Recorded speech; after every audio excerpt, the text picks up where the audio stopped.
हमारे चैनल को सब्सक्राइब करें और बेल आइकन दबाएं। जुबान मत चढ़ा, समझा? एक नौकरी से निकालने से पहले ये तो बता दीजिए मेरी गलती क्या है सेठ। मुझसे पूछेगा तू? कुत्ता मालिक के झूठन खाता है और तुझे याद दिलाना होगा कि तू कुत्ता है। मुझे अगर दिखाएगा मुझसे जबान लड़ाएगा तू? जबान मत लड़ा, चल लेके जा इसको, निकाल भाग, लेके जा इसको, चल।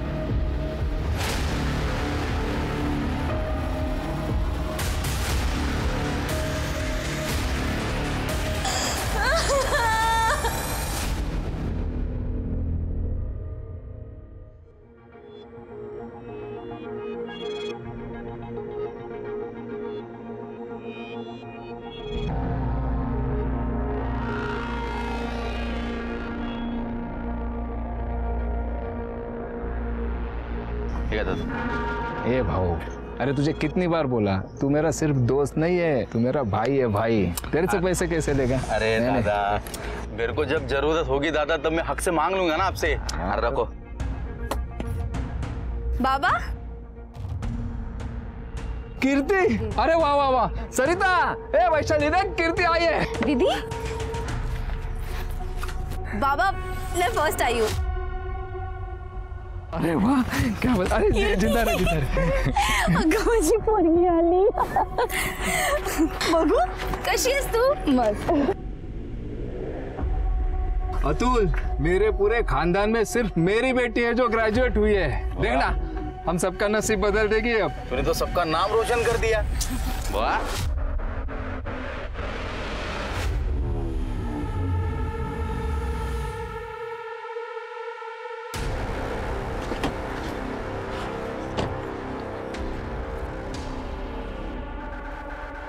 ए विनोद, इधर आ। नमस्ते शेठ। देख, मालिक से कंपटीशन करने का नहीं। ये ढाबा बंद कर और अपने होटल पे आजा, काम पे लग जा। दुगनी तनख्वाह दूंगा। शेठ, मेरा ढाबा छोटा है लेकिन इसने हमें रोजी रोटी दी है, पहचान दी है। शेठ, अब हमें खुद के लिए काम करना है, खुद का मालिक बनना है ना बेटा? तो मालिक बनना चाहता है तू? मालिक बनना चाहता है तू? हाँ? मालिक बनेगा तू? ओ शेख,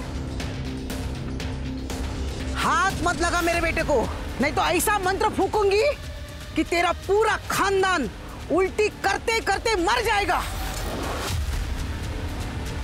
रुक, आती मैं। तेरी ये औकात कि तू मेरा ऑफर ठुकराएगा?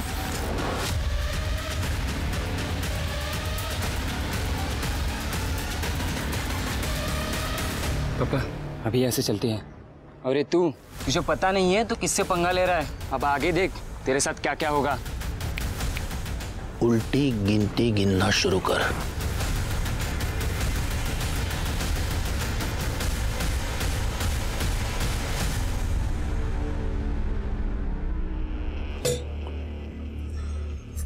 आज जो हुआ वो अच्छा नहीं हुआ। आई का ये झाड़ फूक जादू टोना करना मुझे पसंद नहीं है। सरिता, तू समझाती क्यों नहीं आई को? वो कभी किसी की बात मानती है भला? कहीं झाड़ फूक करके मुझे कॉकरोच या चिपकली बना दिया तो? ना बाबा ना, मुझे तो उनसे बहुत डर लगता है। छोड़ो ना वो सब, तुम्हारा माहिती है ना, आज तो खुशी का दिन है। अपने चेहरे पे खुशी रखो।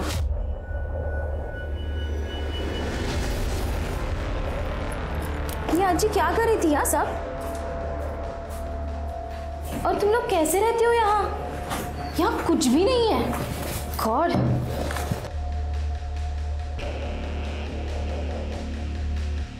लो, अब लाइट भी चली गई।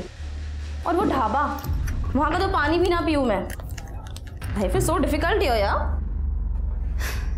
दीदी, आप शहर से आई हो ना, इसलिए आपको ना ये सब चीज़ों की आदत नहीं है।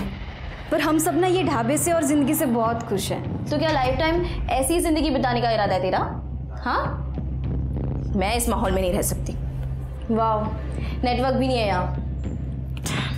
बस अब कीर्ति की अच्छी जॉब लग जाए, फिर ये ढाबा बंद करके आराम से जिंदगी जिएंगे। नहीं नहीं, ये ढाबा कभी बंद नहीं होगा। अहो, इसी ढाबे ने तो हमें 2 वक्त की रोटी दी है। अब तो कीर्ति भी यहाँ आ गई है, हम सब साथ में रहेंगे, मेहनत करेंगे और तरक्की भी करेंगे। ले बाबा, हाँ। जॉब के लिए तो मुझे शहर जाना ही पड़ेगा, और वैसे भी मैं यहाँ नहीं रह सकती। कैसे रह लेते हो आप लोग यहाँ? और अब आपको शहर भी तो नहीं लेके जा सकती ना, मेरे दोस्त हंसेंगे मुझ पर। मैं छुट्टियों में यहाँ आती जाती रहूँगी और घर पैसे भी भेज दिया करूँगी। बट प्लीज़ बाबा, मुझे ना यहाँ गाँव में रहने के लिए फोर्स मत कीजिए। वाह बेटा वाह, तुझे यहाँ रहना पसंद नहीं है, लेकिन हम लोग ये जो रूखी सूखी खा रहे हैं ना, इसमें भी हम लोग यहीं सुखी हैं और यहीं खुश है। ये जो तू शहर की नौकरी, पैसा और वहाँ की जिंदगी की होशियारी बता रही है ना, वो सब हम लोगों के कारण। हम लोगों ने अपने सुख त्यागे हैं तेरे लिए। ये वैशाली, इसने पढ़ाई नहीं की ताकि मैं तुझे पढ़ा लिखा के बड़ा कर सकूं। तो कोई एहसान नहीं किया बाबा आपने जो किया ना, वो आपकी जिम्मेदारी थी, आपका फर्ज था।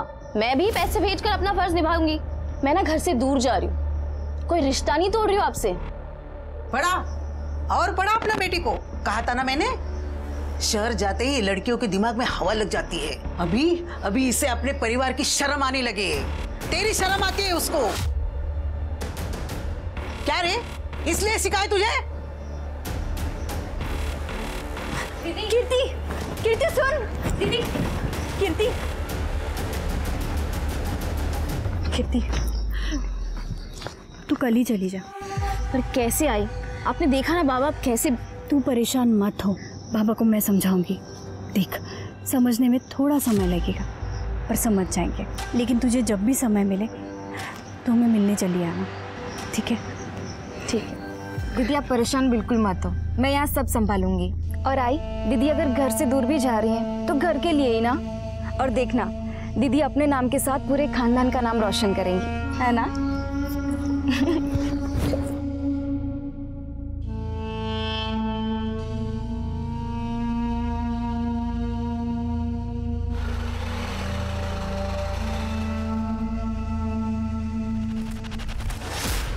देख हर्षित, जितने पैसे तुझे देने थे ना, उससे ज्यादा दे रहा हूं मैं। 1 साल पहले मैंने तुम्हारे कहने पर मार्केट में से पैसा उठाया था। तुम्हारा काम भी हो गया है, माल की सारी डिलीवरी भी हो गई है। अब तो मेरा पैसा दे दो, नहीं तो मैं बर्बाद हो जाऊंगा। जितना दे रहा हूं वो चुपचाप ले ले, वरना ये 2 लाख रुपए भी नहीं मिलेंगे तुझे। अगर मुझे मेरे 15 लाख रुपए नहीं मिले ना, तो मैं तुम्हें और तुम्हारे खानदान को खत्म कर दूंगा। अपना हिसाब पूरा हो गया, चल निकल। निकल, चल निकल।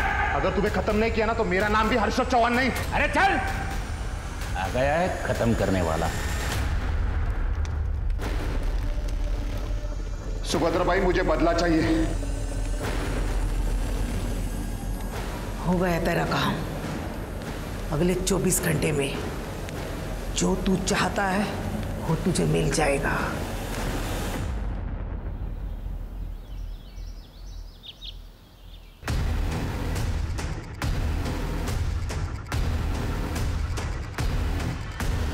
Hello police station. नमस्कार, मैं सोनाली कुलकर्णी आप सभी का स्वागत करती हूँ क्राइम पेट्रोल सतर्क के इस नए अध्याय में। 21वीं शताब्दी में जहाँ दुनिया दूसरे ग्रहों पर जाने के लिए प्रयास कर रही है, वहीं हमारे देश में ऐसे भी लोग हैं जो ऐसी चीज़ों में विश्वास करने लगते हैं जिनका अस्तित्व भी नहीं होता। कभी कभी इंसानी दिमाग को समझ पाना बहुत कठिन हो जाता है। इंसान की सोच पर गिरा पर्दा कई बार उसे वो सब कुछ करने पर मजबूर कर देता है जो उसे गुनाह के रास्ते पर ले जाता है। क्या गायकवाड़ परिवार की औरतों के साथ जो हुआ वो भी किसी ऐसी ही मानसिकता का परिणाम था?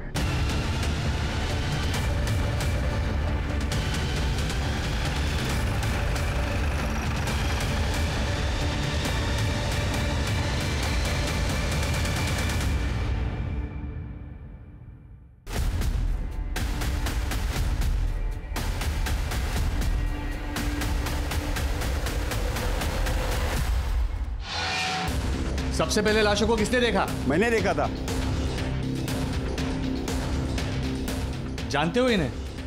ये सुभद्रा माई और ये सरिता गांव में जादू टोना करते थे और सब इनसे परेशान थे।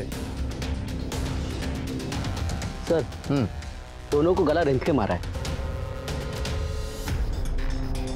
एक काम करो, दोनों लाशों को पोस्टमार्टम के लिए भेज दो और इनके परिवार वालों को खबर करो। Okay sir. और वो मेरी बहन वैशाली, वो कल से गायब है सर।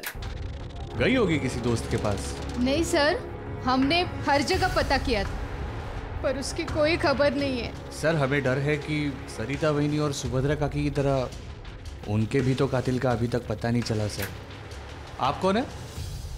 ये मेरा दोस्त है साहब, अतुल। देखो छानबीन चल रही है, जैसे ही कुछ पता चलेगा हम जरूर बताएंगे। सर हमें पता है ये किसने किया। सर वो सुनील नाइक है ना, ये उसी का काम है सर। होटल 3 स्टार का मालिक सर, उसने हमें एक बार धमकी भी दी थी। सर आप उसे अरेस्ट कर लीजिए प्लीज। अरे ऐसे ही किसी को अरेस्ट नहीं कर सकते हम, सबूत चाहिए उसके लिए। आप लोग फिलहाल घर चले जाइए, जैसे ही कुछ पता चलेगा हम खबर कर देंगे। हाँ और क्या है तुम्हारी बहन का नाम? वैशाली। रिका में तिचा फोटो घेऊन ठेवा। हाँ और उसका कांटेक्ट नंबर इनके पास दे दीजिए।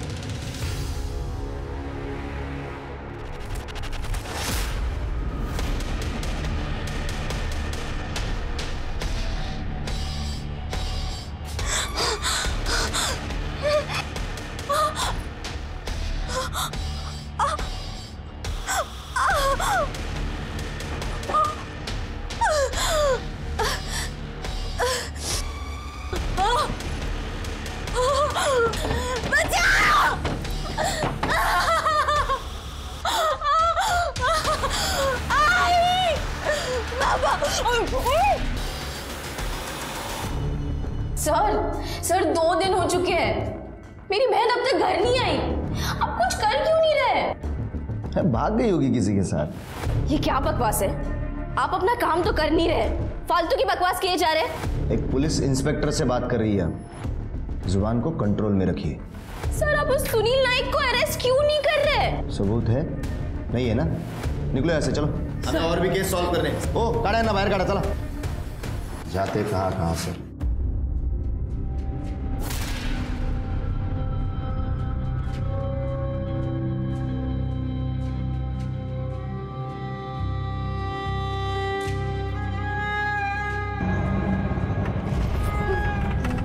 एक मिनट रुका। वैशु क्या हुआ तुझे? वैशाली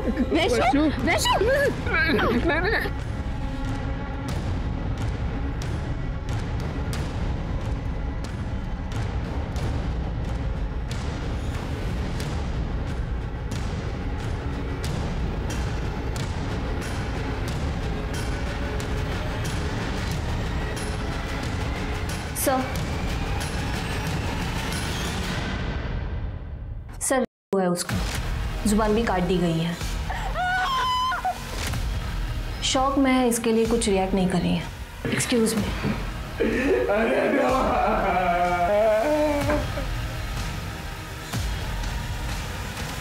साहब अब तो पकड़ लो उन लोगों को साहब, मेरी तकरार लिख लो साहब।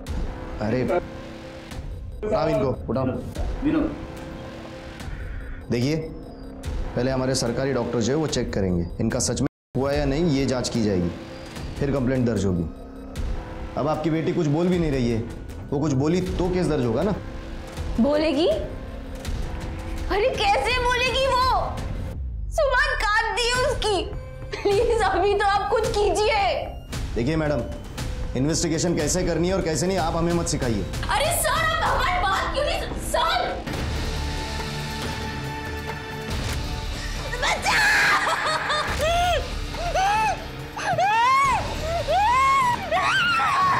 वैशाली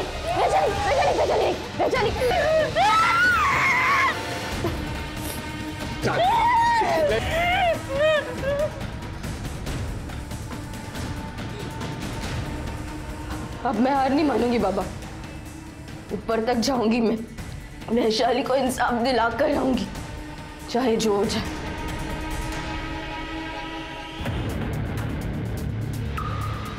कोई टेंशन तो नहीं होगा ना? अरे आप चिंता मत करो, सब ठीक हो जाएगा। मैं हूं ना, सब बंदोबस्त कर दिया है मैंने। उस पर ऐसा प्रेशर डालूंगा ना कि वो केस वापस ले ले।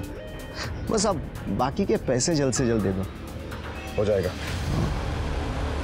वैशु, वैशु बोल ना, किसने किया तेरे साथ ये सब?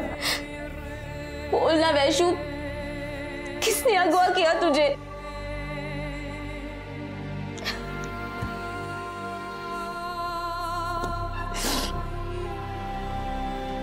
कीर्ति। हाँ बाबा। ले बेटा।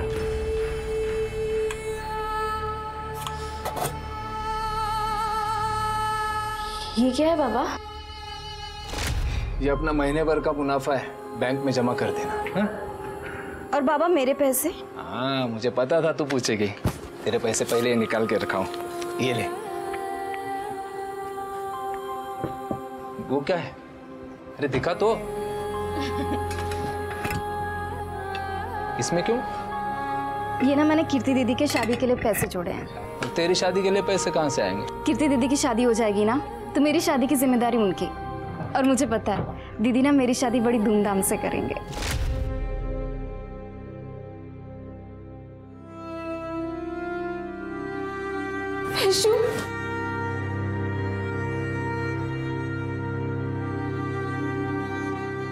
बेटा पुलिस हमारे लिए कुछ नहीं करने वाली।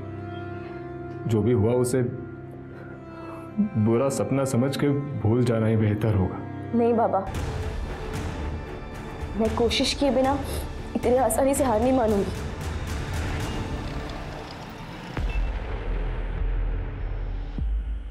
Hello sir. हेलो, बैठिए।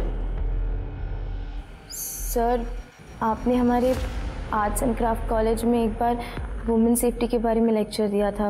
वही की स्टूडेंट हो, Kirti Gaikwad. Oh yes yes yes, बोलिए। सर वो मेरी बहन के साथ हुआ है और मेरी माँ और दादी का भी खून हो गया है। वहाँ की पुलिस हमें बिल्कुल सपोर्ट नहीं कर रही है, वो हर एक चीज़ को नज़रअंदाज कर रही है सर। कीर्ति, मैं समझ सकता हूँ तुम्हारे साथ बहुत बुरा हुआ है, लेकिन कीर्ति ये केस तो हमारे ज्यूरिसडिक्शन में नहीं आता और हमें अपने दायरे में रह के काम करना पड़ता है। सर पर उस दिन आपने कहा था कि सिर्फ अपने परिवार के नहीं बल्कि अपने देश के बारे में सोचो। ये देश भी तो हमारा परिवार है ना। और क्या अपने परिवार की मदद करने के लिए भी आप दायरा सोचोगे? सर आप मेरी आखिरी उम्मीद हो सर, प्लीज़। आप क्राइम ब्रांच के इतने बड़े ऑफिसर हो, भगवान ना करे कल को आपकी बेटी के साथ कुछ गलत हो जाए तो तब भी आप दायरा सोचोगे क्या? Sorry sir. सर ये केस वर्दम गांव पुलिस स्टेशन के अंडर आता है। हाँ, लेकिन सभी इस तरह सोचने लगेंगे तो इंसाफ कैसे होगा? मैं हायर अथॉरिटी से बात करता हूँ, पर ये वर्दम भी तो हमारे नासिक में ही आता है ना। जी सर। सतीश, कभी कभी हमें अपने कद से ऊपर उठ कर सोचना पड़ता है। मुझे इस केस की फाइल जल्द से जल्द चाहिए। मिल जाएगी सर।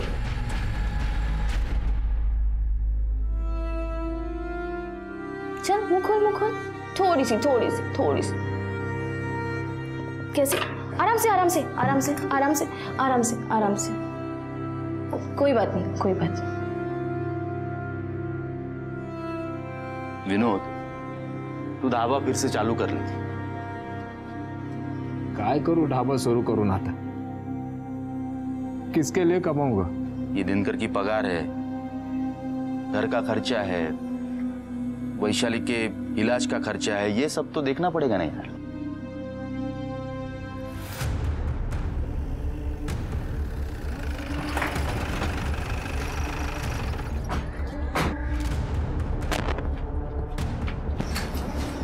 कीर्ति और वैशाली का घर यही? जी सर। सर आप यहाँ? हाँ, मैंने हायर अथॉरिटी से बात की एंड दे एग्रीड। ये केस हम हैंडल कर रहे हैं। Thank you sir. वैशाली कहाँ है? वैशु। वैशाली बेटा, बता सकती हो तुम्हारे साथ ये सब कुछ किसने किया? सर डॉक्टर ने कहा है इसे शॉक लगा है, इसीलिए ये रिएक्ट नहीं कर पा रही। मैंने स्टेट गवर्नमेंट के मेडिकल ऑफिसर से बात की है, वैशाली की दोबारा से जांच कराएंगे। कीर्ति, तुम्हें किसी पर शक है? शक नहीं सर, मुझे यकीन है कि ये काम उस सुनील नायक का ही है। सुनील नायक के बाबा जयदेव नायक और मेरी दादी का नाजायज संबंध था। दादी की मदद से ही वो अपने सारे कामों को अंजाम देते थे। इनफैक्ट दादी के कहने पर ही उन्होंने बाबा को जॉब भी दिलाई दी। पर एक दिन अचानक नौकरी से निकालने से पहले ये तो बता दीजिए मेरी गलती क्या है सेठ? मुझसे पूछेगा तू? कुत्ता मालिक के झूठन खाता है और तुझे याद दिलाना होगा कि तू कुत्ता है। क्यों मारे मेरे बाबा को? जबान मत लड़ा, चल लेके जा इसको, निकाल। बाबा, कल मेरा एग्जाम है और उस मकान मालिक ने हमें घर से निकाल दिया। वक्त पर भाड़ा क्यों नहीं देते हो आप? वाटोळ होईल त्या सुनीलचं, नाश होएगा उसका। बाबा, कोई आपको काम से निकाल सकता है लेकिन आपका हुनर नहीं छीन सकता। हम अपना ढाबा शुरू करेंगे, कुछ भी हो जाए लेकिन कीर्ति दीदी की पढ़ाई नहीं रुकनी चाहिए। उसके बाद बाबा ने ये ढाबा शुरू किया। ढाबा अच्छा चलने लगा, पर ये बात सुनील नायक को बर्दाश्त नहीं हुई। उन्होंने हमें फिर से धमकी दी थी। मालिक से कंपटीशन करने का नहीं, ये ढाबा बंद कर और अपने होटल पे आजा, काम पे लग जा। सेठ, अब हमें खुद के लिए काम करना है, खुद का मालिक बनना है। मालिक बनना चाहता है तू? तेरी ये औकात कि तू मेरा ऑफर ठुकराएगा? तुझे पता नहीं है तो किससे पंगा ले रहा है? अब आगे देख तेरे साथ क्या क्या होगा। उल्टी गिनती गिनना शुरू कर। मुझे पूरा यकीन है ये काम उस सुनील नायक का ही है। झूठ बोल रही है ये लड़की। काम पे चोरी करते वक्त पकड़ा गया था इसका बाप, इसलिए निकाल दिया था उसे। और इसके ढाबे से मुझे क्या प्रॉब्लम होने वाली है? 2 टके का इसका ढाबा। 2 टके का किसको बोला? अब देखा सर, इन्होंने मेरे बाबा को धमकी देखा दी कैसे थी। जबान लड़ा। कीर्ति प्लीज। सर,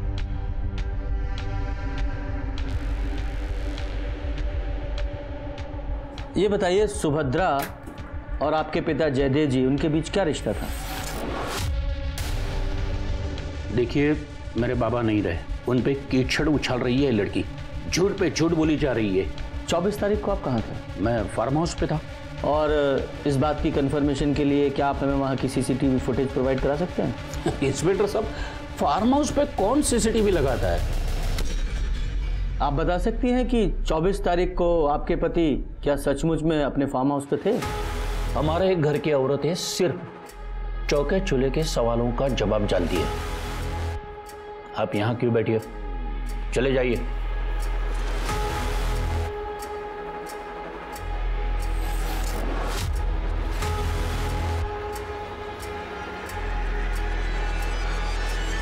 कीर्ति, तुम्हारे इस बिहेवियर से केस भी कर सकता था। Sorry sir. It's okay. देखो Kirti, throughout the case we need your cooperation, तो बी पेशेंट। ठीक। सतीश, मुझे सरिता और सुभद्रा की पोस्टमार्टम रिपोर्ट चाहिए। जी सर।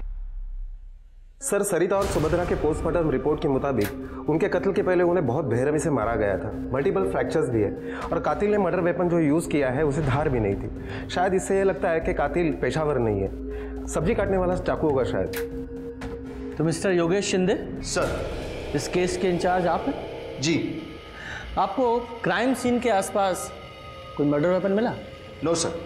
अब इस पोस्टमार्टम रिपोर्ट के हिसाब से जहां सुभद्रा और सरिता का खून हुआ वहां उन दोनों के अलावा किसी तीसरे आदमी के भी खून के ट्रेसेस मिले हैं। आपने पता लगाने की कोशिश की वो खून किसका था? और इसके अलावा सरिता के नाखूनों में किसी इंसान की स्किन के ट्रेसेस मिले हैं। आपने जांच की वो किसके थे? इंक्वायरी चल रही है सर। मिस्टर योगेश, इंक्वायरी तो अब आप पर चलेगी। सतीश, एक काम करो, ये विनोद, सरिता और सुभद्रा तीनों के कॉल रिकॉर्ड्स निकालो।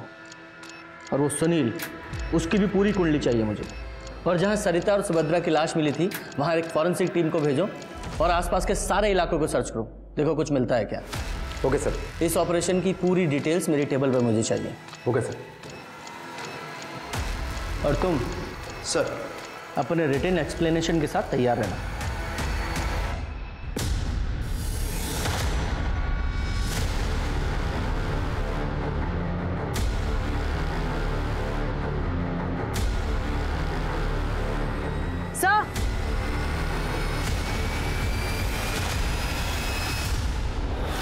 ये चाकू हमें क्राइम सीन पर मिला है, क्राइम स्पॉट से सिर्फ 50 फीट की दूरी पर। इसका मतलब जानते हो कि तुमने क्राइम सीन को अच्छे से सर्च नहीं किया या फिर जानबूझकर अवॉइड किया। हाँ? सर विनोद के ढाबे पे काम करने वाला दिनकर आया है। बुलाओ। सब विनोद दादा जैसे ही घर के बाहर चले जाते थे तब एक कार आती थी और सरिता जी उसमें बैठ के चली जाती थी। सरिता को लेने कौन आता था? वो तो नहीं पता साहब, क्योंकि मैंने उस आदमी का चेहरा कभी देखा नहीं। ठीक है, तुम जाओ। हाँ सर। सर, वैशाली की मेडिकल रिपोर्ट आई है। सर, वैशाली की मेडिकल रिपोर्ट्स के हिसाब से उसके कान में कोई गर्म चीज डाली गई थी, जिसकी वजह से उसके कान के पर्दे फट गए थे। What? बाबा, बाबा, और क्या क्या सुनना बाकी है। और इसीलिए वैशाली को हमारी बातें सुनाई नहीं दे रही हैं। कीर्ति, देखो वैशाली का बयान, उसके साथ क्या हुआ ये जानना हमारे लिए बहुत ज़रूरी है। क्या तुम वैशाली से कागज़ पर लिखकर पूछ सकती हो कि उसके साथ क्या क्या हुआ था, किसने किया था? सर, वो वैशाली पढ़ लिख नहीं सकती। अरे तुम ग्रेजुएट हो और वो पढ़ लिख भी नहीं सकती, ऐसा क्यों? बाबा के पास इतने पैसे नहीं थे कि वो हम दोनों को पढ़ा सके, इसलिए बाबा ने मुझे पढ़ाया और वैशाली ढाबे पर उनकी मदद करती थी। इस केस के दरवाजे तभी खुलेंगे जब वो कुछ बताए। मैं कोशिश करती हूँ सर। वैशु, वैशु इधर देख, तुझे ये सब किसने किया? किसने मारा तुझे? बोल ना। देख बेटा, ऐसे चुप रह के नहीं होगा। देख देख मुझे देख, प्लीज कुछ बता। नहीं नहीं, ऐसे रोते नहीं है वैशु, हम हार नहीं मानेंगे, ठीक है? तूने आज तक मेरा साथ दिया है ना, अब मेरी बारी है। हाँ हाँ, मैं तुम दोनों का ख्याल रखूंगी, बाबा और तुम्हारा। हाँ, तुम बिल्कुल चिंता मत करो, सब ठीक हो जाएगा।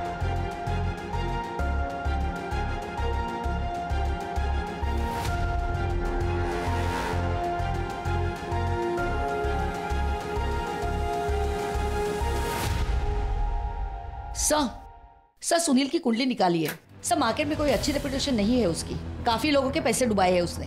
और सर एक बात और, सर सुनील का बेटा वीरेंद्र उसके साथ ही काम करता है। सर, हमने वैशाली और सरिता के फोन रिकॉर्ड्स निकलवाए। सर, सरिता को पिछले 15 दिनों में इस नंबर से काफी सारे फोन आए थे और यही नंबर वारदात के दिन विनोद के घर के आसपास भी पाया गया था। और जब हमने सरिता के फोन का मैसेज बैकअप लिया और इसी नंबर से सरिता को ये मैसेज आए थे। बुलाओ इसको। Okay sir. बोल, सच क्या है? बता। बताता हूँ सर। मैं सरिता को बहुत पसंद करता था। मेरी दिल की बात उसे मैं बताना चाहता था, लेकिन मेरी हिम्मत नहीं हो रही थी। फिर मैंने एक दिन देखा कि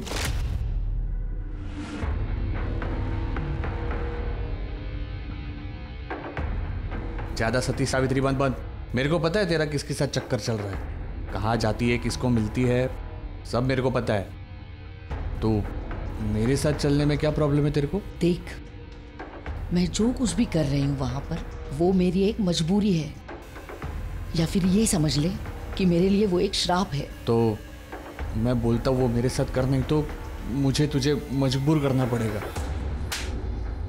और ये सब देखकर तुझे गुस्सा आया और तूने सरिता को मार दिया? नहीं सर, मैंने उसे नहीं मारा। झूठ मत बोल। 15 तारीख को तेरे घर की लोकेशन विनोद के घर के आसपास की है। हाँ, मैं सरिता से मिलने गया था, लेकिन जब मैं वहाँ पे गया तो उसके घर पे ताला लगा हुआ था। फिर मैं वापस चला आया सर। सरिता किसके साथ थी? कहाँ देखा था उसे? बोल। सर, वो सुनील के घर के बाहर थी। मतलब सरिता और सुनील। सतीश, एक काम करो, सुनील के पास कई गाड़ियां हैं ना? हाँ सर, उन सब की डिटेल्स निकालो विद फोटोग्राफ। Okay sir. ये कार थी? नहीं साहब। हाँ हाँ यही कार थी सर। सरिता तुमसे मिलने यहां तुम्हारे घर पर भी आती थी और तुम्हारे फार्म हाउस पर भी जाती थी। सतीश जरा वो गाड़ी दिखाओ। यही ना तुम्हारी गाड़ी जिसमें तुम सरिता को पिकअप कराते थे? और तुम झूठ नहीं बोल सकते क्योंकि इसका एक चश्मदीद गवाह भी है हमारे पास जिसने सरिता को तुम्हारे घर के बाहर कई बार देखा। अब ये बताइए कि सरिता के साथ तुम्हारे संबंध थे या नहीं? थी। सिर्फ जिस्मना। मैं उसे पैसे देता था।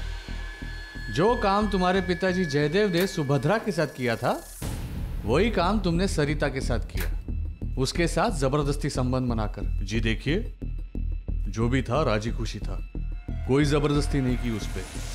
सरिता से आखिरी बार कब मिले थे? 14 मार्च को आखिरी बार मिले थे।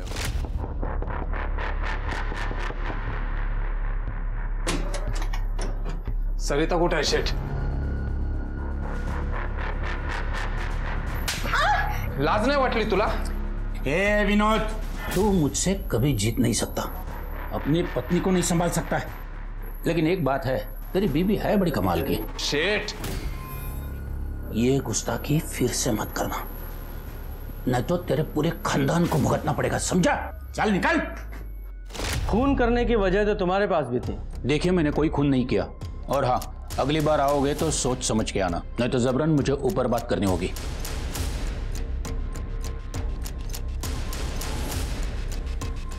सतीश, इस विनोद ने हमें सरिता और सुनील के संबंधों के बारे में पहले क्यों नहीं बताया? क्या हो सकता है जो लोग छुपा रहे हैं?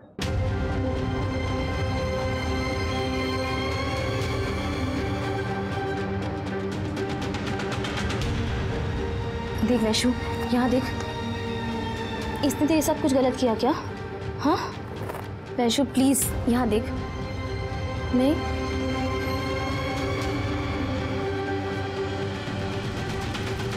ये देख, इसने किया क्या कुछ? देख, दिनकर, दिनकर बोल वैशु। अतुल अंकल, इन्होंने कुछ किया? बोल वैशाली, कुछ तो इशारा कर। ऐसे चुप रहने से कुछ नहीं होगा। देख, तुझे मेरी मदद करनी होगी वैशु। यहाँ देख, तुझे इशारा करना होगा, तुझे बोलना होगा, चीखना होगा, चिल्लाना होगा। हमें जीतना होगा वैशु, हमें जीतना होगा।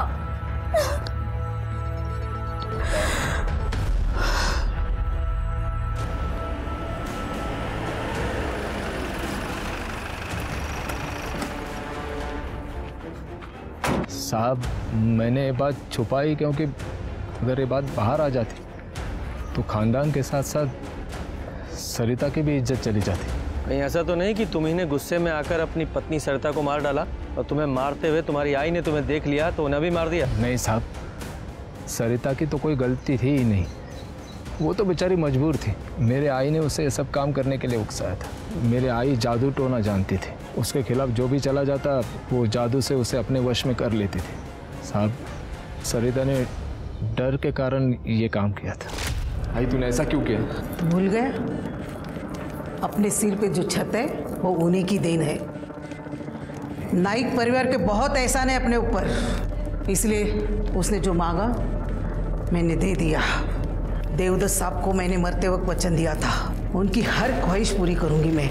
और इसीलिए तूने अपने काले जादू का डर दिखाकर अपनी बहू को उसके पास भेज दिया।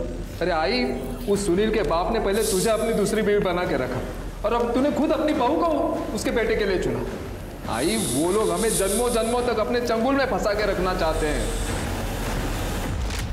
वारदात वाले दिन तुम जिस दुकान से सामान लेने गए थे उसका एड्रेस दो। हाँ सर। सतीश, ये हमारे पास 3 सस्पेक्ट हैं, विनोद गायकवाड़, सुनील नायक और ये अतुल सावंत। लेकिन वैशाली के साथ ये सब कुछ किसने किया उसके बारे में पता नहीं चल रहा है।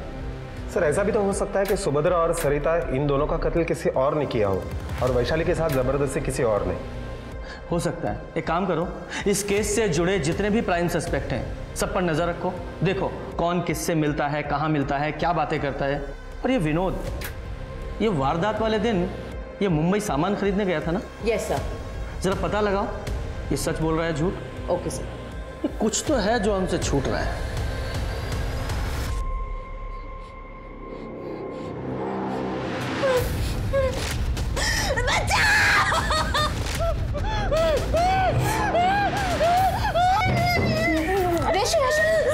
क्या हुआ?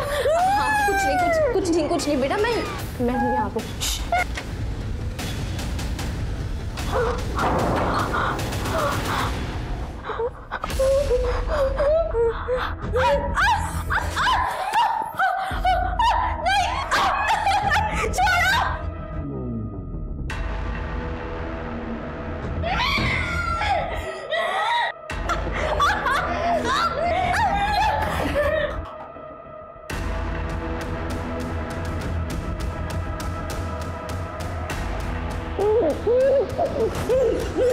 मेरी बात सुन। अरे हाँ, ये अपना दिनकर है। दिनकर, देख। हाँ यार, इसने मेरे कहने पर ये सब किया। मैंने कहा उसे। हाँ वैशु प्लीज तेरे साथ यही सब हुआ ना? किसने किया? हाँ किसने किया बेटा? प्लीज कुछ बोल प्लीज। हाँ कहा क्या? घर हाँ।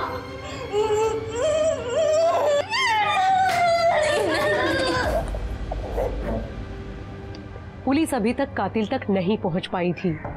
हर मुमकिन कोशिश फेल होती नजर आ रही थी। गायकवाड़ परिवार के एक से एक नए खुलासों ने पुलिस को भी हैरान कर दिया था। पुलिस ये समझ रही थी कि ये केस जितना सीधा दिख रहा है उतना है नहीं। बहुत कुछ ऐसा है जो सतह पर नहीं है और इसलिए पुलिस ने तय किया कि वो इस केस को शुरू से शुरू करेगी, बारीकी से जांच करेगी और इसकी शुरुआत उन्होंने वैशाली के घर की तलाशी से की।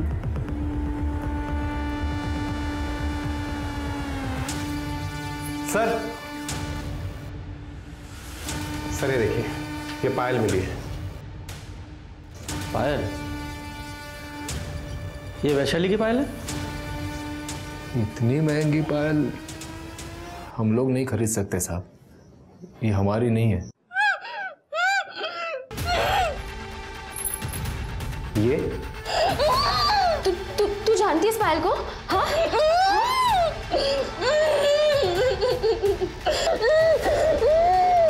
सतीश एक काम करो, पता लगाओ ये पायल कहाँ बनी है और किसने बनवाई है। हो सकता है हमारी इन्वेस्टिगेशन को सही दिशा दिखाए। Yes sir.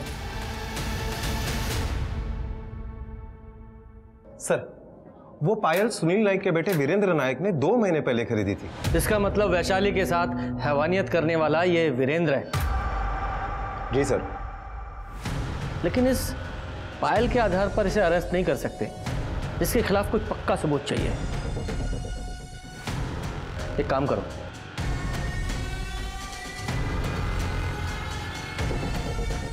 कीर्ति कैसे भी करके हमें वैशाली से बात करनी पड़ेगी, क्योंकि सिर्फ एक वही जरिया है हमारे पास। लेकिन कैसे सर?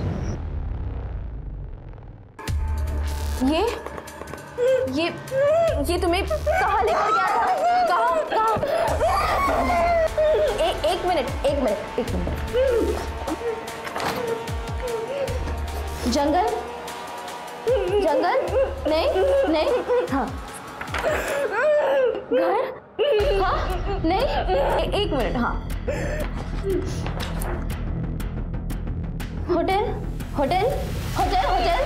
होटल में? हाँ। Very good. एक मिनट। हाँ। कीर्ति जरा पूछो होटल में कहाँ? होटल में कहाँ? एक मिनट। होटल रूम में लेकर गया था? नहीं। Store room? सतीश ये होटल 3 स्टार की तलाशी लेनी होगी। जरूर उसमें कोई ऐसी जगह है जो लोगों की नजरों में नहीं है। Okay sir. चलो।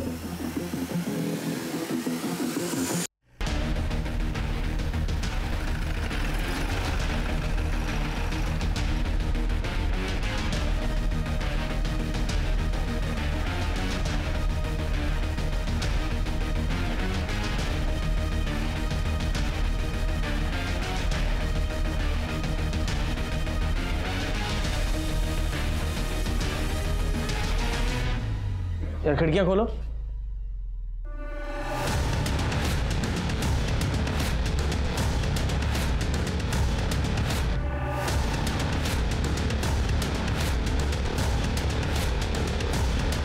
सर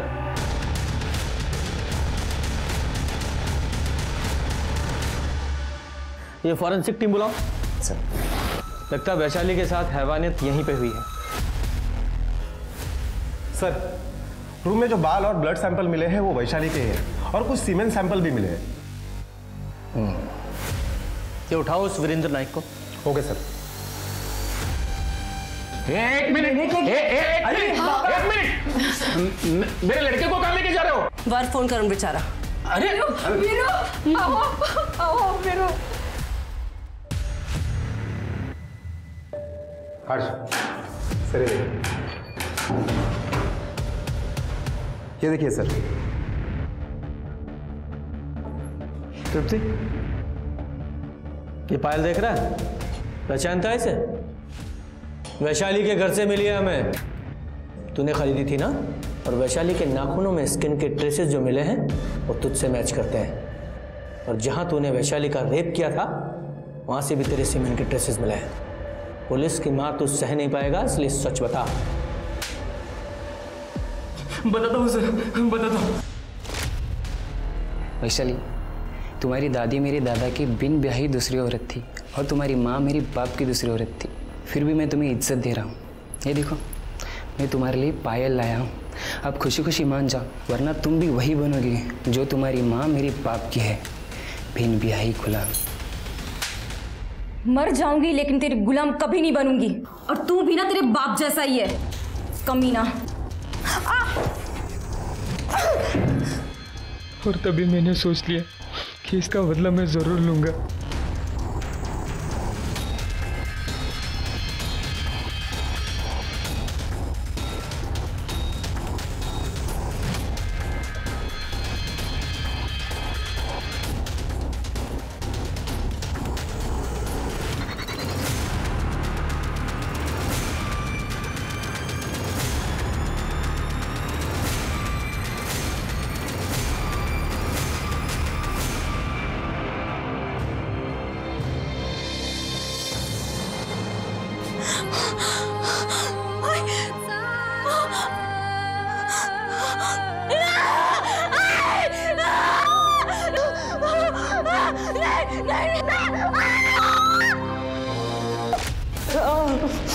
सरिता और सुभद्रा को क्यों मारा? नहीं सर, उनके खुद से मेरा कोई लेना देना नहीं है। सर सुनील नायक के 3 स्टार होटल का सीसीटीवी फुटेज आ गया है। लगा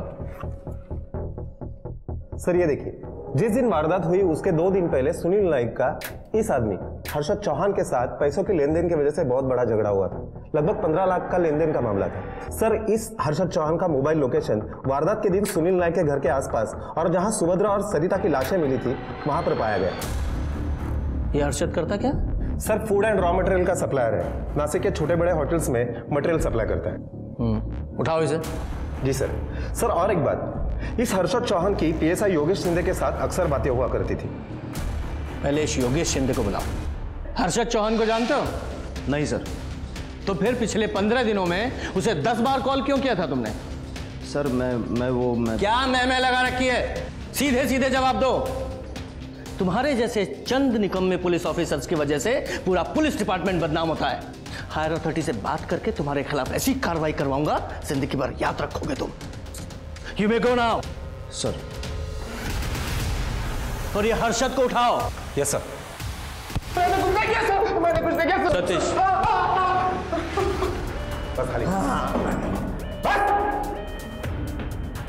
देख हर्षद, तेरे खिलाफ हमारे पास बहुत सारे सबूत हैं। जिस समय सरिता और सुभद्रा का खून हुआ तेरी फोन की लोकेशन उसी एरिया की है, और उसके अलावा उस क्राइम स्पॉट पे जो तीसरे आदमी का खून मिला वो तेरे ब्लड से मैच हुआ है।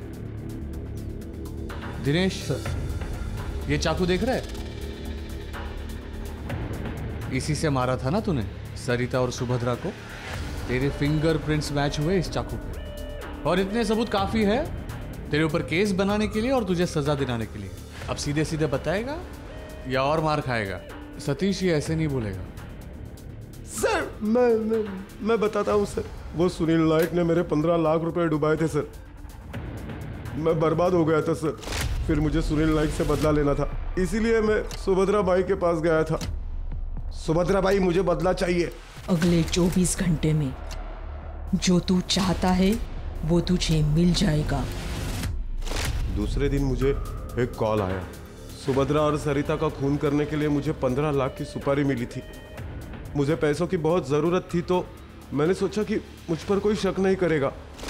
फिर जैसे विनोद काम से बाहर निकला, फिर मैं उसके घर गया। सुभद्रा भाई, विनोद भाई का एक्सीडेंट हो गया। क्या? कहाँ? हर्षद? हर्षद क्या बोल रहे हो? कहाँ हुआ बताओ तो। पता नहीं, लेकिन विनोद भैया का एक्सीडेंट हो गया, उन्हें अस्पताल लेके गए। चलिए जल्दी चलिए। अरे क्या हुआ? देखता हूँ, एक मिनट देखता हूँ। जल्दी देखो हर्षद। देख रहा हूँ। अरे देख जल्दी जाना है। हाँ? ये क्या किया तूने?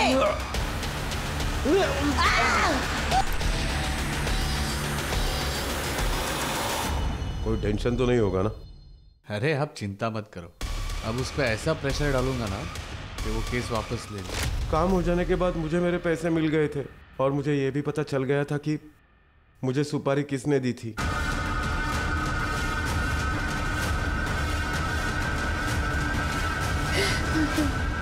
थक गई थी मैं इन नाजायज संबंधों के झमेलने से। उस सरिता के साथ उनके ताल्लुकात थे। एक दिन मैंने अपने ही घर में, अपने ही बेडरूम में उनको, उस सरिता की वजह से पिछले 10 साल से इन्होंने मुझे छुआ तक नहीं था। और इन सब के पीछे वो सुभद्रा थी। सुभद्रा ने सरिता को इनके साथ संबंध बनाने के लिए मजबूर किया था साहब। मैं उन दोनों को हमेशा के लिए अपनी जिंदगी से हटाना चाहती। अगर मुझे मेरे 15 लाख रुपए नहीं मिले ना, तो मैं तुम्हें और तुम्हारे खानदान को खत्म कर दूंगा। अपना हिसाब पूरा हो गया, चल निकल। मैंने ही हर्षद को फोन करके उन दोनों की सुपारी दी थी, और उसका काम खत्म होने के बाद मैंने बाकी के पैसे दिए थे साहब। सरिता बेचारी तो खुद तुम्हारे पति के जाल में फंसी हुई थी।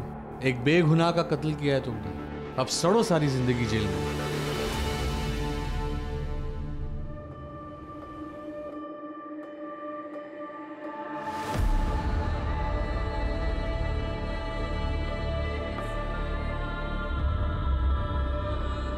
बेटा ये छोड़, बेटा तुम्हें इसलिए नहीं पढ़ाया कि तू ये सब काम कर। तू मेरी बहादुर बच्ची है, तू नौकरी कर, हम सबका नाम रोशन कर। तेरी माँ की भी यही इच्छा थी। बेटा तू शहर चली जा, और जब तुझे छुट्टी मिले हमें मिलने के लिए आ जाया करना। नहीं बाबा, मैं यहाँ अब दोनों के साथ रहूंगी। ढाबा संभालूंगी मैं। तू चिंता मत कर, ये ढाबा अब कभी बंद नहीं होगा।